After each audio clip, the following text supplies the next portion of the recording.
And so with that, we can all be seated if you're making your way in. Before I go into my talk, we're going to have a brief commercial by yours truly, David Rosenberg. It's really not a commercial. And I always like speaking before the rabbi than after the rabbi. All right, so please indulge me for a couple of minutes. And let's go back in time 3 or 4 generations ago. Our great-grandparents, grandparents, great-great-grandparents, depending upon your age, are all living in the Ukraine or Russia or a shtetl someplace in Eastern Europe. They have little contact with the outside world, unless it's through a pogrom, and they live their lives every day in happiness with each other, spending time with their families, studying in the temple, praying. And what do? They have a community. And that community depends upon each other, not just to survive, but thrive. Why? Because they can't do business in the outside world. No one wants to buy meat from the Jewish butcher that's not Jewish. No one wants to go to the Jewish tailor. No one wants to buy grain or produce from the Jewish farmer because they're Jewish. So they were forced to take care of each other, and that's how the Jewish community started. Let's fast forward a couple of generations. We moved to America, the first generation of Jews in America. They speak Yiddish.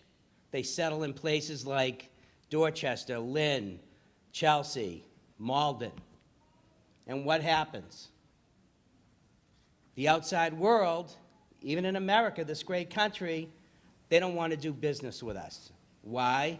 Because we look different. We speak different. We killed Jesus. That's what we're accused of. And so what happens? We form tight-knit communities. And everyone knows that if you need meat, you go see Saul the butcher. Everyone knows that if you need your clothes tailored, you go see Benny the tailor. Everyone knows if you need insurance, you go see Moshe the insurance salesperson. And what happens?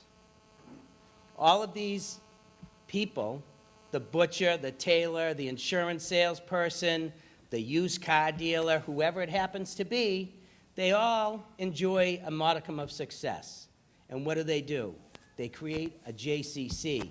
They create synagogues. They create a nursing home. And before you know it, we have a thriving Jewish community. Well, let's fast forward to today.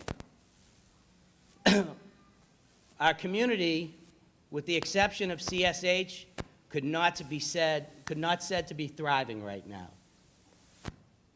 We hear about the issues, whether it's with the Jewish Community Center or Federation or any of the other organizations that we have. And why is this happening? I'll tell you that I think it's happening because we fit in so well to society that we have lost what it means to be a community. We have. We don't need to go see Saul if we want meat. We can just go to Stop and Shop. We can go online and order insurance from Geico. We can get clothes from Neiman Marcus. We can do everything without having to depend on one another. And most of the time, we don't, because it's not important. That's been bred out of us.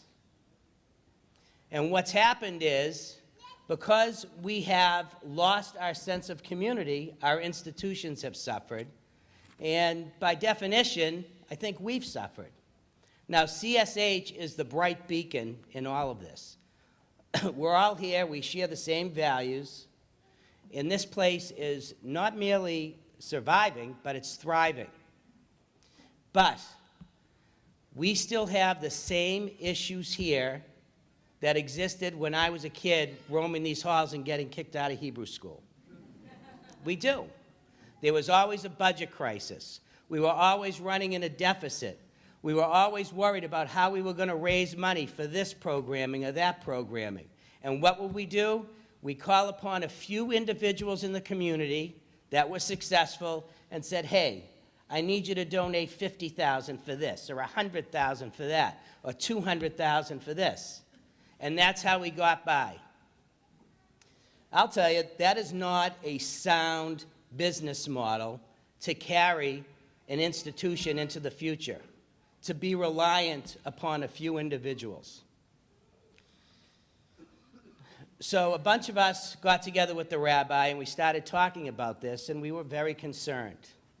We said, how come we don't have this sense of community anymore? How come it's not important? And what can we do to change it? So we decided to form something, and we're calling it Zuzzim. Zuzzim, translated, means money. Maybe you remember it from the Passover song.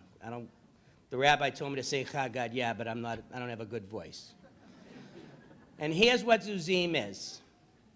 Zuzzim is going to be the means by which we can forever ensure that our institutions have the resources they need to move forward.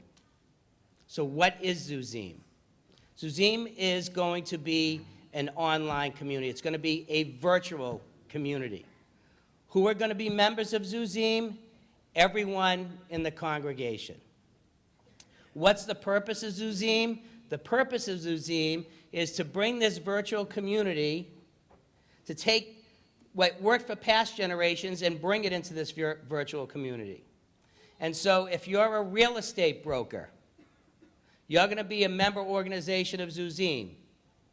And if anyone from CSH needs to buy a house, they'll go to one of the real estate brokers that are listed in Zuzzim, and the real estate broker will get that business. What's going to happen in return?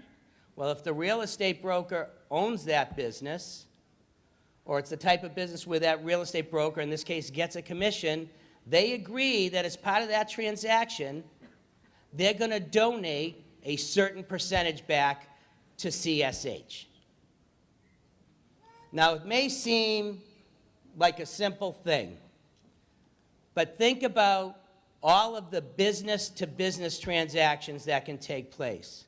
We have accountants, we have lawyers, we have insurance agency owners, we have all of these people, we have small business owners. Yes, we have car dealers, more than one. If all of these people decided today to do business with one another, it's extra business. And I'm telling you, as a business owner, if it's extra business to me, I pay a lot of money to advertise, I'd rather pay that money to my synagogue. And I'm sure most of you feel the exact same way. Also, in the case of business to consumer, we all purchase goods. We all consume goods and services. Let's bring it back to the old days where our priority is to do business with one another. So if I need to buy towels, I can go to the guy that sells towels. Why? Because I want him to be successful. Why do I want him to be successful? Selfishly, because I know if he's successful, he's going to have resources to give back to something that's important to me and important to the community. Now, I don't want to detract from the Lev initiative, which I believe Melissa and Andy are going to talk about on Yom Kippur. The Lev initiative is very important. It's critically important. It's for the here and now. And we will always need a Lev initiative.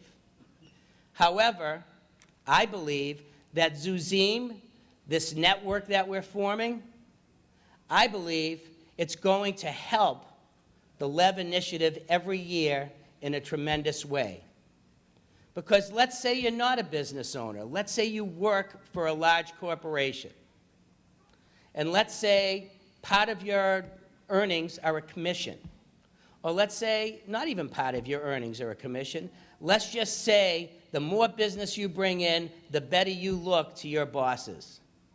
So if we, as members of CSH, do business with you, you're going to be more successful. And when it comes time for the Lev initiative, you're going to say, you know what?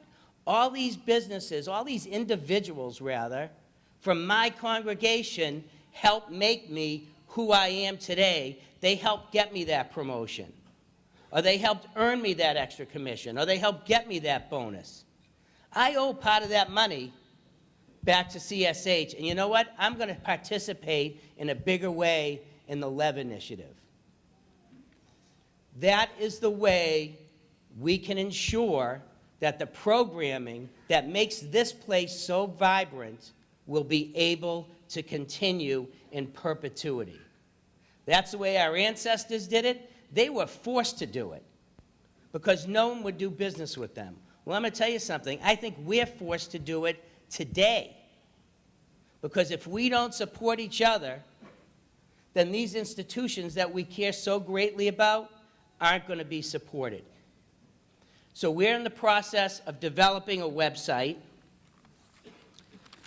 We have a number of congregants that are participating, that are founding this. Mark Friedman, Joe Selby, Hal Schwartz, Paul Gregory. B is our spiritual leader. And it's our goal to have a basic website up and running within a couple of months. In order for this to be effective, we need everyone's participation.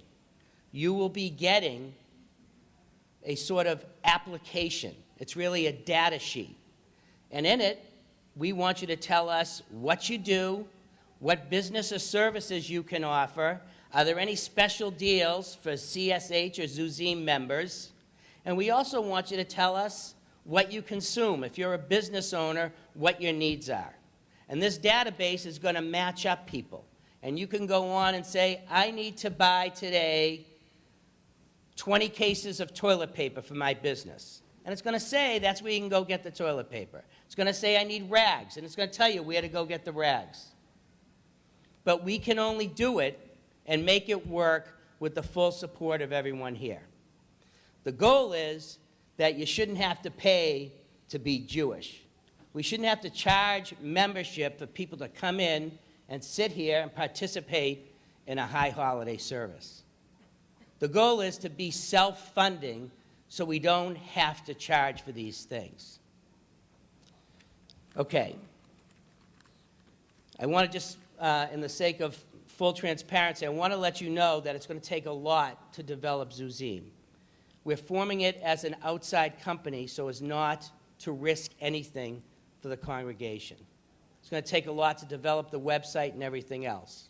So what's going to happen is CSH is going to hire Zuzzim to do this. Zuzzim's not going to charge CSH for anything, and all the funding is going to go back to Zuzzim, to the congregation. That's the goal. You'll see more about it in the next several months. Please participate. We need you to participate. We believe, and I think if you think about it, you'll believe that this is the way we're going to make sure that we're here for our future generations. So with that, I will tell you that I wish you a happy, healthy, and prosperous new year, and may it be filled with peace. Thank you. Thank you.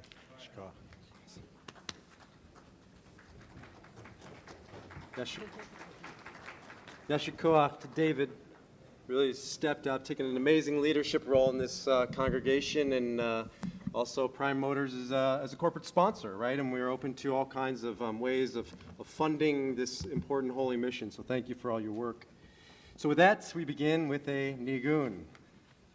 Kiva moed, kiva moed, kiva moed, kiva moed, ay, la, la,